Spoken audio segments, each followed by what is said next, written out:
What is up, everybody? Welcome to the Fantasy Flex podcast from the Action Network and Fantasy Labs, presented by Yahoo Fantasy. I'm your host, Chris Raybon, and I am joined once again by the most accurate ranker in the biz, the odds maker, Sean Koerner, top 5 3 years in a row in terms of season-long accuracy at Fantasy Pros, as well as a multi-time in-season weekly top ranker.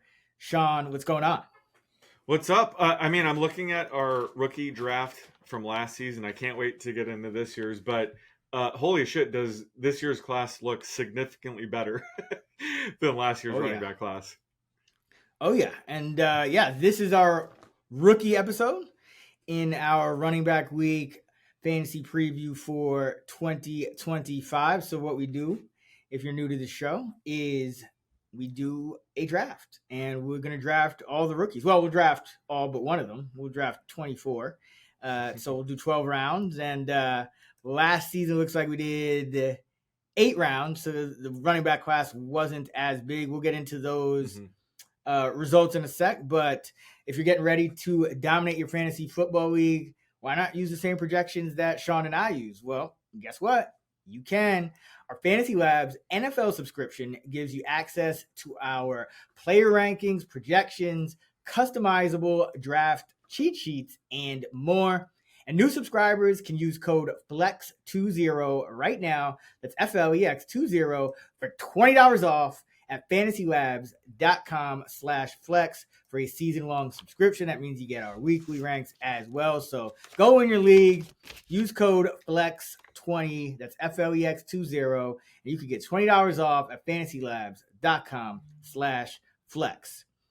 All right, so how we do this is we look at ADP, best ball ADP for each running back, and we kind of try to get the most value. So it's not as simple as, drafting the top guy, but technically I got better value according to ADP last year, but I feel like you had a better draft. So I'm going to give you that one.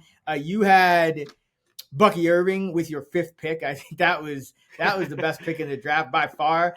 I drafted guys with lower ADP. So my average ADP was 65.3. My actual was 83, so it was a minus 18, whereas you drafted guys at a 54.9 ADP with an actual of 74. So you were actually a minus 19 to my minus 18. But again, you had higher average actual results, and you had Bucky, so I'll give you that one. But what killed me was Jonathan Brooks at RB28. Holy shit! But I think that's I'm sure that killed not just you. Well, that's the fun of this game, because I was like, obviously he's a horrible value, but I was doing the math on some of these guys, their ADP, like the chances of them, finishing outside of the top 70 or something was greater than. Like, I think I needed Brooks to finish inside the top 40 for it to make sense. And I was like, I think he's going to play enough games for that. But sure enough, he only played a few games, got hurt again. But that just goes to show we can't just take the high ADP guys, because, if they miss a ton of time, that's going to screw you. So I was really trying to play the game there. But lessons learned with that.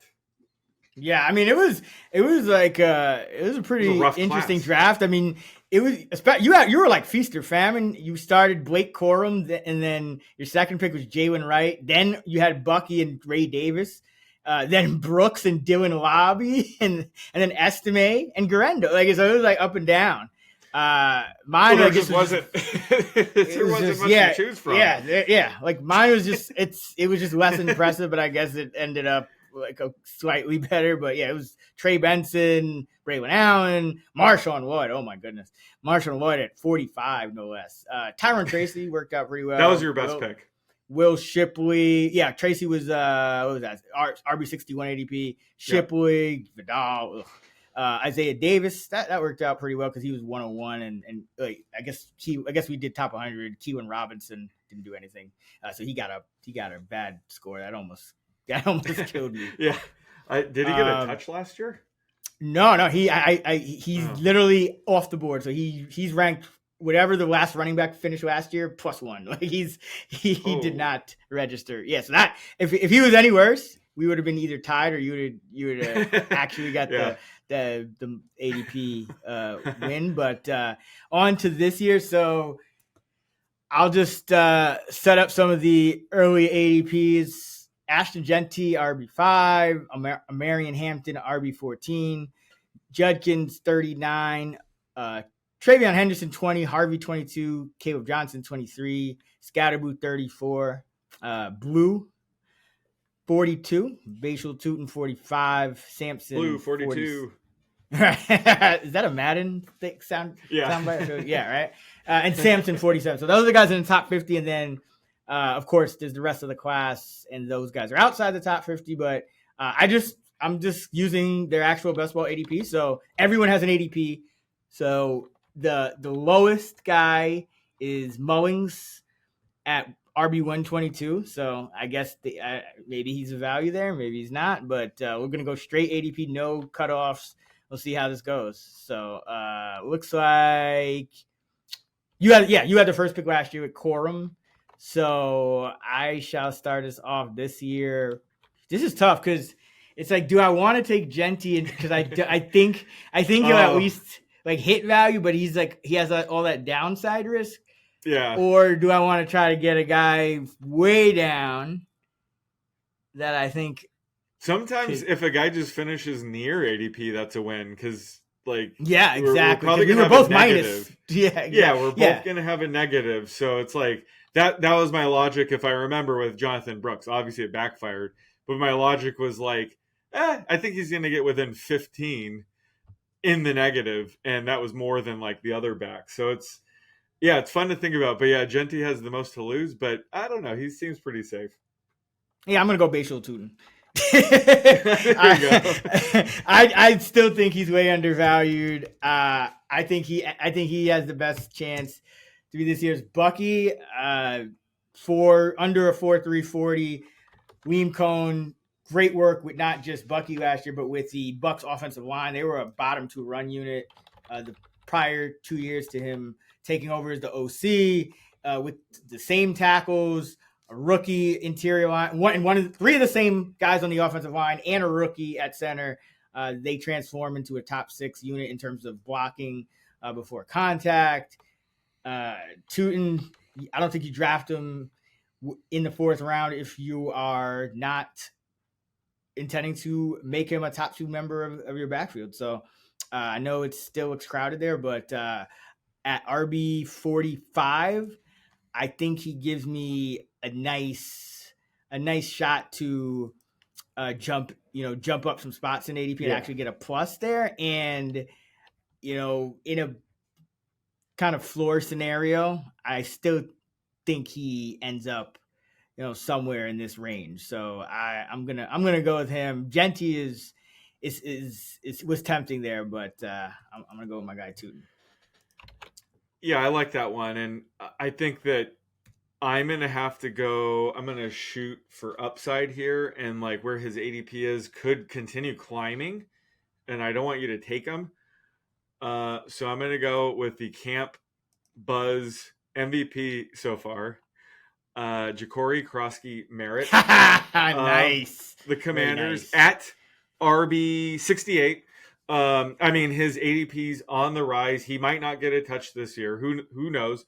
But I think just based on the hype, and I've been watching it, and it is real, I just think based on the depth chart, he does have a path to making a bigger rookie impact than people thought, including myself, because, they have Brian Robinson, who, has been decent, but, not immune to a back like Krosky-Merritt to really take some work away. And Austin Eckler sort of defined his role. So I'm going to go with him. And at, RB 68, he doesn't have to do too much to kind of hit value there, but I think he's one of those guys that could be, he could end up in the top 40 if things break his way. So I think he has like a higher floor ceiling than a lot of these other guys. I like it. That was kind of an off the board pick. I don't think, at least the people listening, expected that one with your first pick. I'm going to have to stay in that range then since we're doing it like this, and I'm going to have to go with Brashard Smith at RB65 because that's another one of those guys who I think, the final result might still be, RB50 or something like that, but I definitely think he's undervalued, and he is going to have a role from everything it sounds like in camp. And we've been here before with a 7th round pick for the Chiefs in Pacheco, and his ADP consistently climbed, and he ended up being a fantasy factor in year one. And I could see Smith, it kind of unfolding the same way for Smith, even though it's a crowded backfield right now. He's got a unique skill set. So RB65, I think, gives me a good chance to exceed value. Yeah, I like that. He has multiple paths to hit here as well. All right, round 2 for you. Where are you going? I'm actually going to do something almost identical to what you did, and I'm going to go Taj Brooks at RB64 nice. Because the Bengals just recently cut Zach Moss, so I don't think his ADP is necessarily caught up to that news quite yet. So he's trending up, and there's really not much behind Chase Brown other than Fantasy Flex. I don't want to say legend. I want to say like Voodoo Doll, Samaje Perine. He could carve out a role when Chase Brown is healthy and clear ADP, or he can make some noise and make a dent in Brown's workload. Or, worst case scenario for Brown misses time and Taj Brooks is kind of forced to see more action. So I just think there's a lot of different paths for Brooks to not only match ADP, but, surpass it quite a bit. So I think that Brooks, just based on the recent news with Moss, his ADP quite hasn't caught up yet. RB64, yeah, that's a good spot to exceed value. Well, I mean, you're not giving me any breaks here, so I'm going to have to continue to fade the chalk at the top, and I'm going to have to keep taking my shots with these guys who I think can give me a massive jump up. Jordan James, RB82, San Francisco 49ers, 5th rounder out of Oregon. He's been hurt too, but he's back in practice.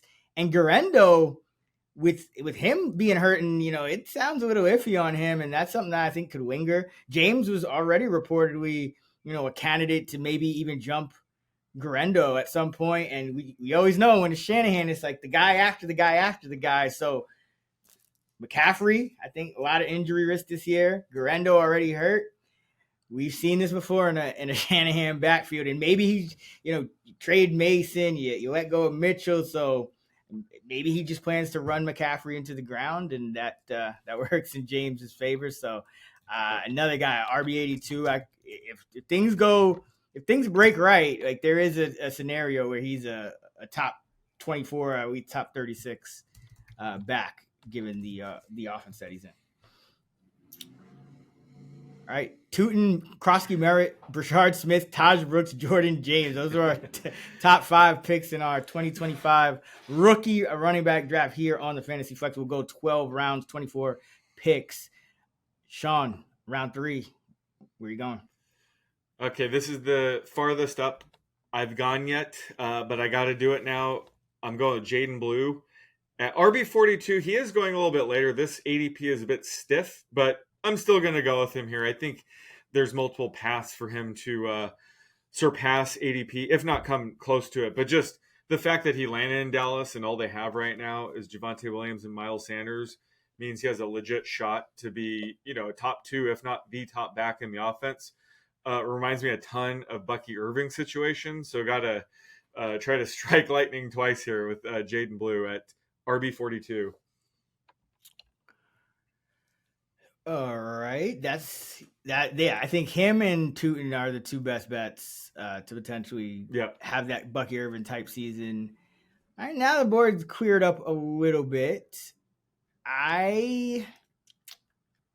Let's go Genty now. I want Genty on my team before we get too far. I do think he has RB1 overall upside. Obviously, the risk here is taking a guy this high who could give me a big negative if there's injury, but there's also a lot of running backs going probably too high.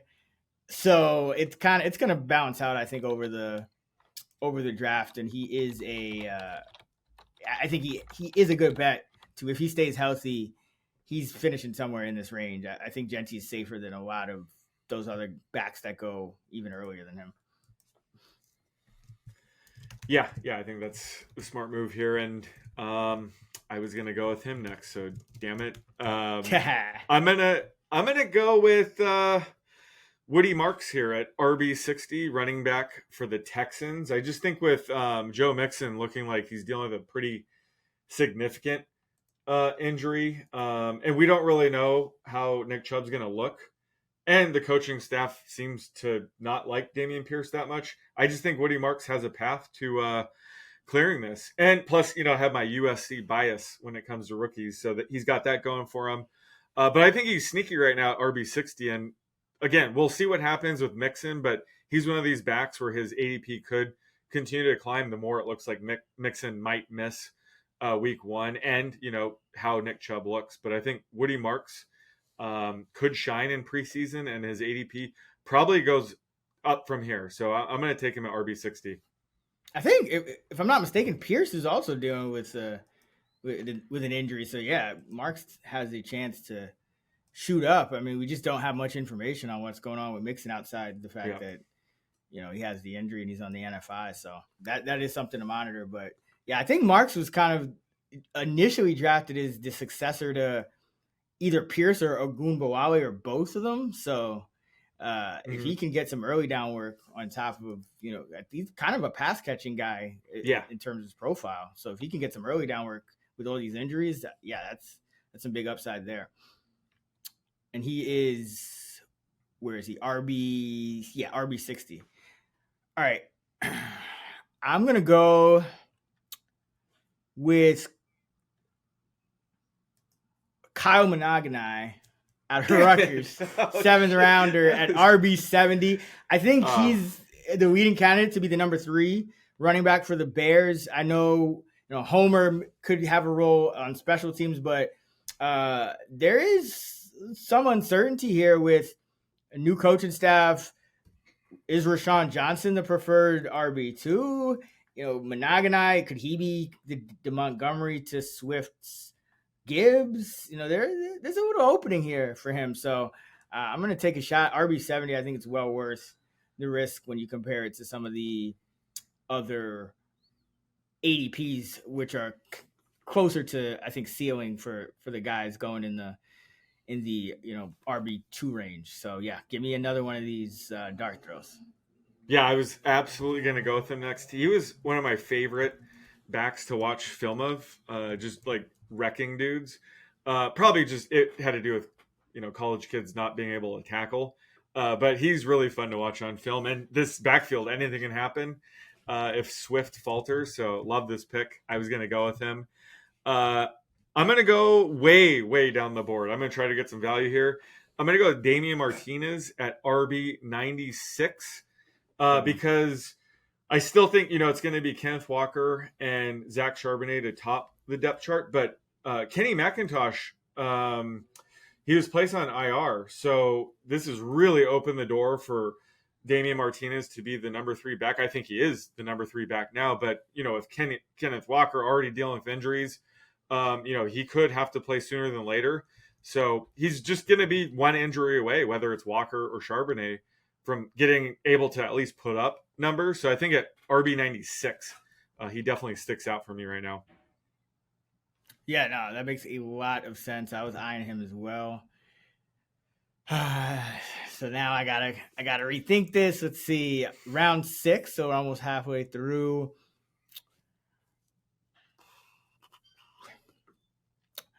Let's go with. I'm gonna take the last running back on the board here. Let's go with Mullings, the 6th rounder out of Michigan on the Titans. I think there's been whispers that they want to add a bigger back to the mix. Maybe it's nothing, but I feel like there's only 2 backs outside the top 100 here. It's starting to get a little tight at the bottom of the board. So let me just take him, and maybe I'll back into some free points. But I do. I mean, there's a chance we could see some action for him. But ultimately, I'm with you. I think Tajay Spears is the guy that really deserves more work. But I have noticed they've been kind of bringing in these bigger backs at the bottom of the depth chart. So maybe there's something to it. But RB122 is the lowest guy on the board. Probably gets that RB3 job one way or another. So I think there's a chance. All right, round 6, and then we're halfway through. Yeah, this is tough. I kind of wish we had like 1 week of preseason to go off of, because I think Right. in a week we're gonna have a lot more info on these guys. But I'm gonna go with DJ Giddens here at RB63. I don't love him as a handcuff to Jonathan Taylor, because when Taylor's healthy, he's probably not going to be doing much. But if Taylor does miss time, he is the most likely back to take over. He has Tyler Goodson, Khalil Herbert to fend off, but I just think there's upside there to eke out, RB60 numbers, just being Jonathan Taylor's backup. He can be in there as a pass catcher and whatnot. So I think he might have a higher floor than some of these other guys. And there is a ceiling. Again, if Jonathan Taylor does miss time, he does have a ceiling case. So I think at RB63, he's sort of a fair price here. But I don't love him in my running back upside chart. I think his upside's limited, but I think in this case, he's a good pick at RB63. Yeah, it makes sense. I mean, Taylor's seen a lot of work in these past few years. He could go down at any point, and there's not much behind him. So the fact that Giddens is a fresh draft pick here, I think there is some upside there. All right, for my next pick, I am going to take a big risk, but it could pay off in a big way. But before I get to that, we are now halfway through our rookie running back draft. So let's do a quick segment presented by YahooFantasy on rookie sleepers. Maybe, Sean, it's someone you already selected. Maybe it's someone you're still thinking about picking. But who is your top rookie sleeper from this year's running back class? Yeah, for me, it's got to be Jaden Blue for the Cowboys. A lot of the same process that led me to Bucky Irving last year is kind of leading me to Blue this year. This Cowboys depth chart is not very good. They have the ghost of Javonte Williams and Miles Sanders, who's already hurt.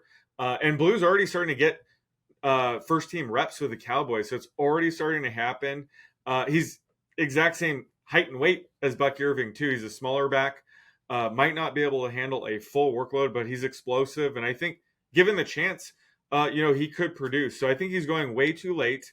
And I think he's one of the best rookie running backs to take a flyer on. Love it. I'm going with who I think is going to be this year's Bucky Irving. That's Bashal Tutin of the Jacksonville Jaguars. Same coach. I think is a big positive because Liam Cohen took that Bucs offense from 20.5 points per game to 29.5. Took an offensive line that was one of the worst in the league at run blocking and turned him into a top 6 unit with a lot of the same personnel. Tutin has sub 4.3 speed. They gave up all those draft picks for Hunter and still thought they needed to take Tutin on day 3 of the draft. So really a lot of things pointing to the positive for him. And I think he will be no worse than the number 2 option to start the year in that backfield one way or another. So my rookie sleeper, Bashal Tutin of the Jags. Sean is going with Jaden Blue of the Dallas Cowboys. And those are your rookie sleepers presented by Yahoo Fantasy. As a reminder, this episode is presented by Yahoo Fantasy, and it is our favorite time of the year where the NFL season is almost here, and that means that fantasy football is in full swing. And this year, Sean and I are playing over at Yahoo Fantasy, and they are taking it up a notch, giving you a fantasy football experience like never before. To celebrate 28 years of fantasy football greatness, Yahoo Fantasy is dropping 28 big new features over 28 days throughout August. And to kick things off, they just dropped Yahoo Fantasy Guillotine Leagues. And it's a killer new way to play fantasy football where the lowest scoring team each week gets chopped until there is one team left standing. And with the NFL season just around the corner, and now is the perfect time to get your league mates together and give Yahoo's new Guillotine mode a try. But if you're more into the classics, don't worry. You can still play in a traditional head-to-head private league or join a Yahoo public league. Stay tuned for more killer announcements and start playing Yahoo Fantasy Football now at yahoofantasy.com/flex. That's yahoofantasy.com/flex.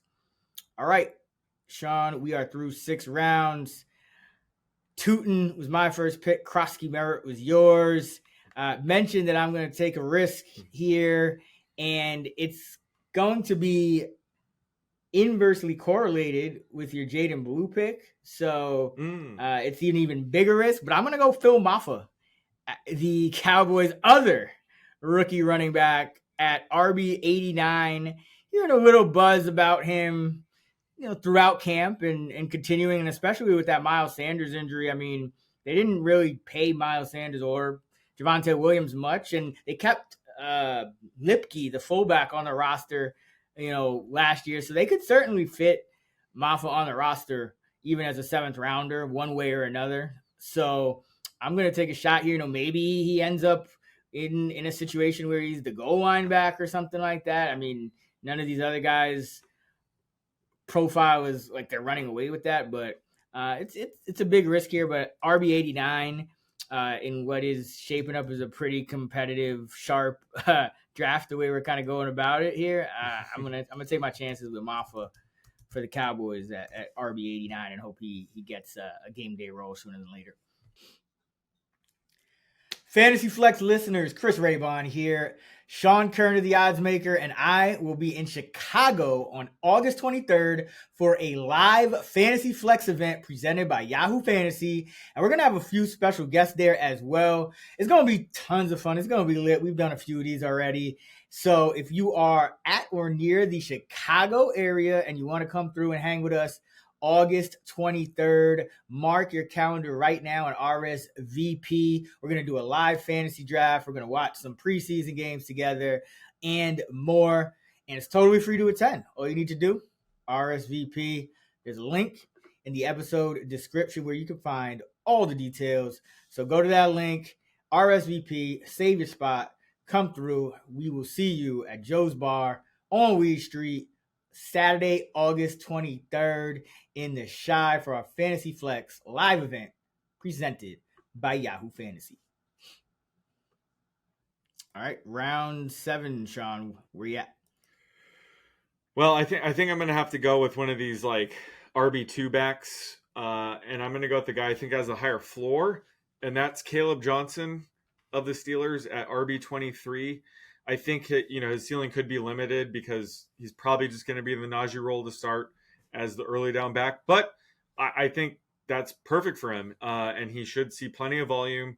Like I said, I think he has a higher floor. I have him RB27, so I'm projecting to be like -4 on this. But all the other guys, I think there's just a lower floor than ADP is implying. So I think the safe route here would be go Caleb Johnson at RB23.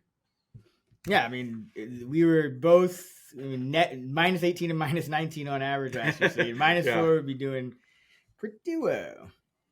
All right, we have 4 rounds left. We have a number of these RB2 types still on the board. Hampton, Judkins, Henderson, Harvey, Scadaboo, Sampson, all still on the board as top 50 backs. I'm going to go with Sampson here at RB47. I think that there's a lot of chaos in Cleveland, right? I mean, they clearly are looking at this year kind of like a developmental year. They have a lot of guys on their depth chart at quarterback and running back. So especially with this Judkins legal situation and contract situation, obviously Ford is going to get the first crack, but he's always been a guy they've kind of wanted to be more of a committee guy, and he's more of the pass catcher. So maybe Sampson gets the Judkins role flat out. So I think there is some upside here at 47 for him to actually finish as a top 24 fantasy back. It's a long shot, but it's all I can really ask for at this spot in the draft. All right, round number 8, Sean. Caleb Johnson was your last pick. Where are you going this time? All right, I'm gonna go a little bit down the list here. I'm gonna go with Ollie Gordon, the second of the Dolphins at RB75, because like we saw, Tyreek Hill was saying, Devon Achane isn't really a good short yardage back, goal line back. They brought in Alexander Madison, who could take over that role early on. Jalen Wright, was a disappointment last year. He could break out this year, but Ollie Gordon is kind of sneaky. He fell to the 6th round. He was like a legit Heisman candidate in 2023. He had a down year last year, so his stock took a big hit. He might bounce back in the NFL, but he's a bigger back. He's like 6 foot, 6'1", 226. He's your typical bruiser back. So, I mean, they might try him out in short yard situations. Could be a sneaky backup of the Dolphins. We've seen the Dolphins produce multiple, viable fantasy backs in the past. So I'm going to just take a flyer on Ollie Gordon at 75. Looks like he'll have to get like 25, 30 points to surpass ADP. So we're not asking much here, but I think he does have quite a bit of upside just compared to these other guys at the bottom here. Yeah, it's tough. It's between kind of taking these guys that have a lot of downside because we're measuring versus ADP, or taking guys that have limited upside at the bottom. And we kind of started the draft that way. I think I'm gonna take another shot at a guy low here before you get him. He might end up paying off, might end up scoring 0 points, but I'm gonna go with Trevor Etienne for the Panthers. I could see a situation where I think he's probably the lead candidate to be the number 3 back, and he does bring something a little different from, let's say, like a Blackshear last year or something. So he could play a little bit, but if, let's say, Dowdle or Chuba goes down, I think there is some upside there. So I'll go with Trevor Etienne out of Georgia at RB 79 and hope that he cracks the roster in that top 3. I think he will. I think he gives him some juice. Yeah, I was going to go with him next. It would have been nice to see some preseason action with him because I'm a bit uncertain. But I think, he's only got to beat out Blackshear. And Jonathan Brooks has already been ruled out for the entire season. So I think they definitely want to see what they have in ETN for next year and going forward. So I think, at RB 79, it's not going to take much. And I think he'll see enough work to get there. And he has upside if either Hubbard or Dowdle will go down, like he'll get some work. So that was a sharp play. I was gonna go with him next, damn it. All right, so we are into the last pick of round 9, and then we have 3 more after that. So Ollie Gordon, Caleb Johnson, your last 2. Where are you going? Yeah, like I said, Etienne was going to be the guy who's going to take like at the bottom. So I think I'm going to have to go up towards the top here. And I'm going to go with RJ Harvey at RB 22. I do like his upside this year. He has a wide range of outcomes, like we discussed on the RB2 Frozen Pond tier. He has a wide range of outcomes. His role could change week to week. But at the end of the season, when we're talking about overall rank, it's going to include his spiked weeks and things. So I think he does have a higher floor in that sense. So this is right around where I rank them in the RB 22 range. So I'll take RJ Harvey here at RB 22. All right. Yeah. I'm just so disappointed that his ADP just spiked so quickly in every format, really, sheesh, excited about him, but man, that was quick. All right. So this is some game theory here. You got a couple of these guys in that top 24, so you do have some downside risk. So I'm gonna keep playing the bottom of the board. Give me Jarquez Hunter at RB 67. It's probably going to cost me a little bit because McVay might not play him at all. But as we talked about in the at the end of the RB2 pod, which is out now, there is also a chance that Hunter ends up as the RB2 over Corum. So, there is still preseason left to go, and I think that actually works in my favor with a guy like this because he's already assumed to be the RB3. So there's really only place to go is up. And Kyron Williams has had a lot of work over these past couple of seasons, so maybe he gets injured or something like that, and Hunter can take advantage. But don't love it this high at 67, but I do think given that you've taken a couple of those guys in the RB2, I'm just kind of playing the game theory here and hoping that you get some downside and some injuries, and I can take advantage. Yeah. If he beats out Koerner to be the backup, could smash here. He could also end up redshirting first year. Yep, So exactly. why rage about Ronnie Koerner? Rivers still looms. Rivers still looms. Yep. Oh man, I'm researching some injuries here and I know Devin Neal suspension, legal action, and I'm gonna go with torn between these two guys. I'm gonna go with Amarian Hampton here at RB14. I think this ADP is steep if Najee Harris is playing week 1, which I don't know. We don't even have we seen his eyeballs yet? I don't know what's going on with Najee Harris. They're doing a good job masking it if so, but I think Hampton does have the upside if Najee is missing time or not ready week 1. He could hit here. Either way, I think his worst case scenario is, RB20 range if he stays healthy all season, and so is Najee. But I think there's enough upside here at RB14 where he could also hit. So I think just this late in the game, I think there's some wiggle room with Hampton. So I don't mind the ADP here at RB14. All right, now things get interesting. So who's left on the board? Let's see. We got Judkins, RB39, Henderson, RB20, Scattaboo, RB34, Devin Neal, 73, and LaQuint Allen, 107. Oh, man. Okay, this is tough. I got to go Henderson here. It's not pretty, but I'm down on Scattaboo. I think Devin Singletary could still factor into that backfield, and Tracy I think is still the best back there. So I'm gonna just hope that Henderson just has like a monster year, or maybe Ramondre gets hurt or something like that. But I mean, you got Harvey and Johnson, so at least I got some breathing room if we all just kind of are screwed. And you got Hampton, so that's why I kind of was going with some of those lower guys earlier, so I could afford to do it here. But overall, I mean, any thoughts on Henderson? He's another guy who's just like in that Harvey kind of situation where we were really excited about him, but his role is all over the place. I could actually see him as like that James White role. Remember when James White was like a top fantasy back those couple of years? Yeah, I could see him in that kind of role where Stevenson is in the blunt role or something like that. But I'm just kind of waiting to hear more. What about you?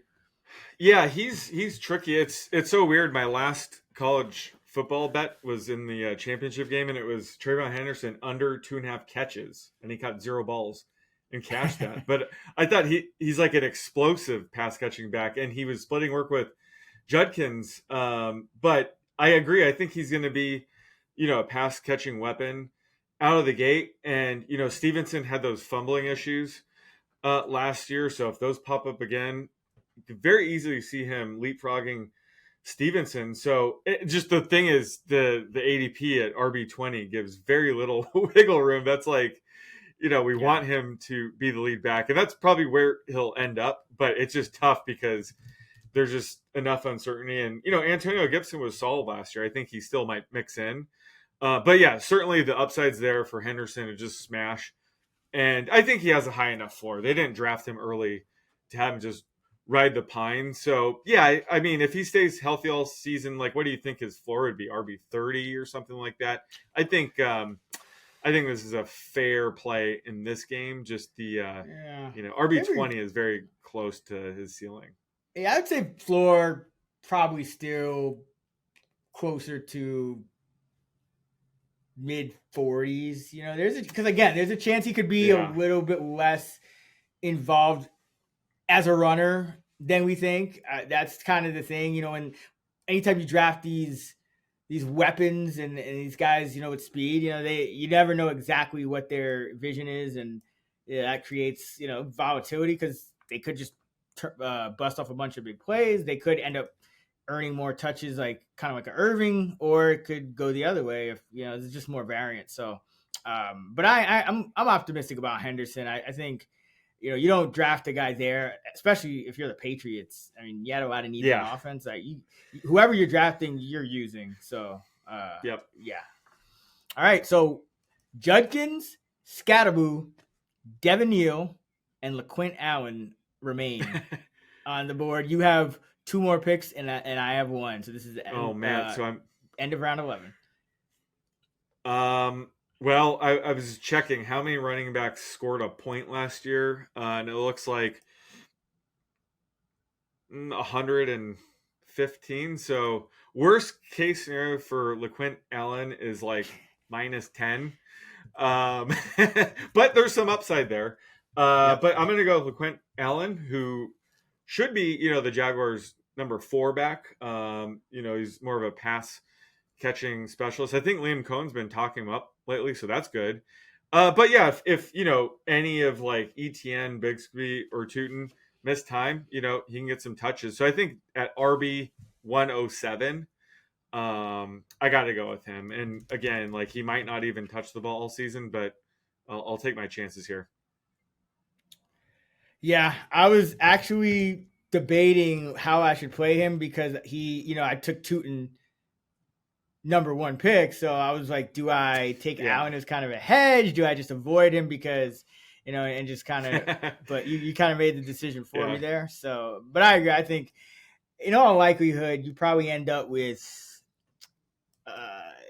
Bigsby or ETN or one of those guys off the roster at some point in the year. And Allen ends up in the RB3 role. So I don't think it's a bad look at all, especially Liam Cohen. I mean, remember he was giving Cameron Johnson snaps last September, and you know what I mean? These rookies, you can't rule them out. He might just be the 4th back and have a role regardless. All right, this is toughest tricky. Pick of the draft here. Toughest pick. It's easy. Scatterboo. It's Scatterboo. Oh, damn it! Yeah. It's because I can't go Judkins because he's just. I mean, even at RB39, there's probably still like massive downside in our game at least because you could get if he just gets 0, I mean, you're screwed. And Devin Neal has a hamstring injury, and so he's out for a while. And you got Akers and Edwards-Helaire, just too many guys to where now that he's a rookie missing time, I just have to go with Scatterboo and hope that. He does what Tracy did last year, except the cost is a lot higher at RB 34. But and I am low on him. I will say that I don't think he's had a great camp. I don't think he's that great of a back. I don't know if the role that people envision for him, which is more in the passing game, is really even available with Singletary and Tracy on the roster. So it could be a tough situation for him. But in terms of our draft, I still like him to beat ADP better than Judkins, and I just don't. I mean, Neal, I guess he still has a possibility because he's RB73, but I just don't know enough. So yeah, it was Scatterboo for me. Which one? Of those is it Quinshawn or is it? Oh, what do you got? What do you got? Scatterboo first of all. Well, that's what I was gonna go with Scatterboo, but he does have that hamstring injury, so that really complicates things for me. And it's early enough where it could be a pretty significant hamstring injury, and then he misses the first 4 games and he ends up being fine. So there's enough time where that's not a concern. With Judkins, it's just there's too much uncertainty. We don't even know if he's going to play this year. We don't know if like Devin Neal might not play if healthy, but he's already hurt and he's expected to miss a few weeks in camp. As a 6th-round pick, so I can't take him. So it's like undrafted? You're going undrafted? I guess you could technically go undrafted if you want. I can't. I didn't list them. Okay. Oh! Like take somebody that's not even listed? No. Yeah. I mean, we'll just call them if they have an ADP. I just listed all the drafted guys, but technically, I mean, you're free to take an undrafted guy if you got somebody in mind. I wish we were 1 week into preseason. I'd have somebody in mind. Let me just quickly see if there's anybody missing. I think you have everybody listed here. I don't think there's anybody missing. But I mean, you could take an undrafted, like just like I think like the Jets got an undrafted, like just an undrafted free agent rookie. I'm saying that like it doesn't have to be. Yeah. It doesn't have to be Judkins or Neal. Oh, okay. And then I get what ADP? if they don't have an ADP, then I guess what we would just do the last one plus one, the last ADP plus one. That's fair enough.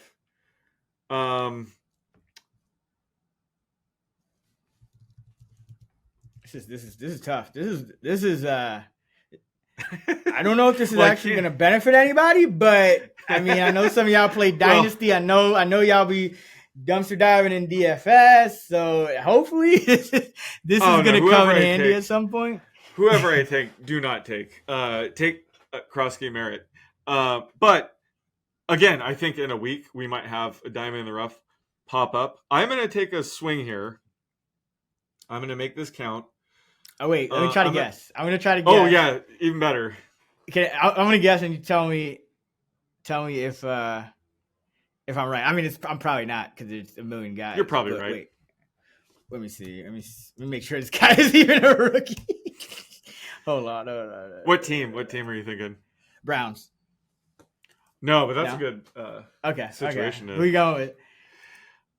Corey Koerner of the Niners. He went undrafted.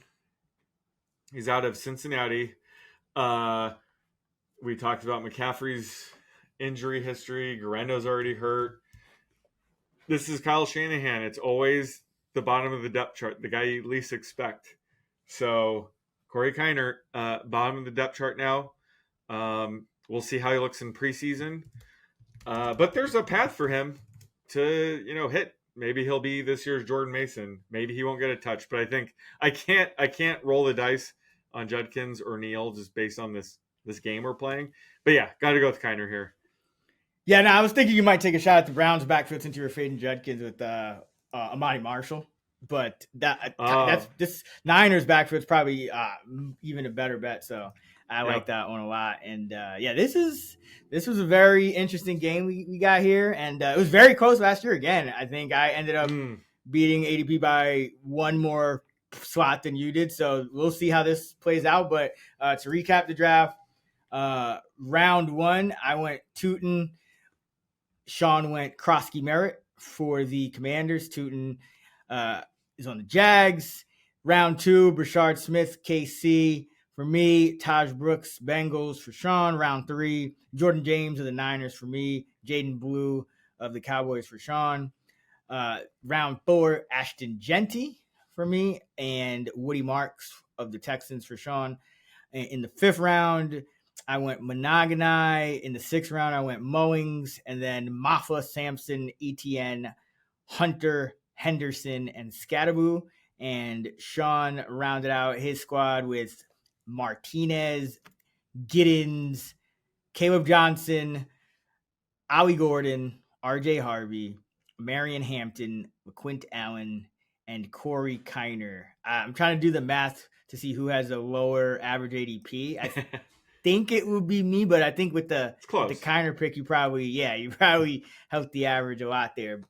But this will be interesting, and hopefully, as a listener, got you a little bit more familiar with where these rookies stand and where they are in the depth chart and what kind of upside they have if you're playing in a best ball league or if you end up needing to handcuff. I know you talked about the Niners backfield quite a bit, where Jordan James might have an opportunity, Koerner might have an opportunity.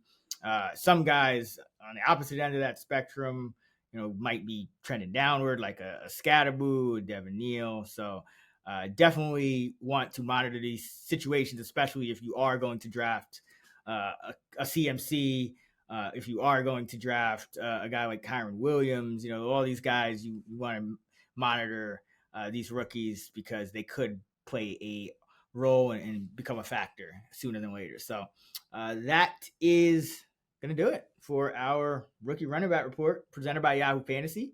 Next week, we'll get into wide receivers, so make sure to subscribe to the Fantasy Flex podcast so you don't miss an episode. FantasyLabs.com is where all of our fantasy football content is housed. Don't forget, you can download the all-new Fantasy Labs app and use promo code FLEX20 for $20 off a season-long NFL sub right now. Save $20 by using code FLEX20, FLEX20, download the new Fantasy Labs app and use code FLEX20. And remember, we got our live event August 23rd in Chicago, Joe's Bar on Weed Street, presented by Yahoo Fantasy. It's free to attend. The RSVP link in the episode description. You got to RSVP to come through. We've done a few of these. It's been a lot of fun. So if you are going to be in the area, do put your name on that list and come through. We look forward to meeting y'all and hanging out, do some fantasy draft, probably catch some preseason. I think it's college football week 0 as well. So a lot of stuff going on. Saturday, August 23rd, Joe's on Weed Street, presented by Yahoo Fantasy. You can find Sean on X at @_oddsmaker. I'm at Chris Raybon. We're at those same handles on the free award-winning Action Network app. Until our wide receiver episodes, let's get this shmoney. And thank you once again to our sponsor, Yahoo Fantasy, the best place to play fantasy football.